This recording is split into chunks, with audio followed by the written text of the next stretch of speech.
namamanas. Pati yung pa ako na itim. Ako po si Minandro Mercado, 63 taong gulang. Dating empleyado ng Gobyerno National Housing Authority. Pero na po. Taong 2017, January, ako po ay na-operahan sa Philippine Heart Center.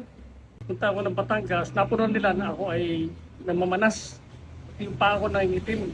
2019, ako ay binigyan ng doktor ng maraming maintenance pero wala nagbabago sa katawan ko. Balik, paganda, papalik-balik. Hanggang sa nung matikman ko ang JC Organic Barley, mga 5 araw, after 5 days, naramdaman ko na nagbago yung aking sarili, nawala yung pamamanas ng katawan ko, at ako ay nawala na rin, unti-unting nawawala yung pangingitim ng paa ko, ay labas ko lahat yung toxic na laman ng tiyan ko. Ito lang pala yung makakasagot sa problema ko sa aking kalusugan.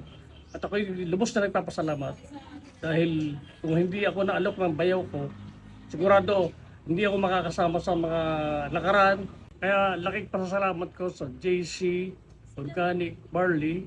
So, bawing-bawi dahil kasi maganda na rin ang naging resulta dahil ako'y nakakatulog na ng ayos. Kaya sa lahat ng kagaya kong may nararamdaman at lalo-lalo na sa sakit sa puso at sa iba pang sakit, subukan nyo ang JC Organic Barley Juice at ito lang ang katapat ng inyong karamdaman.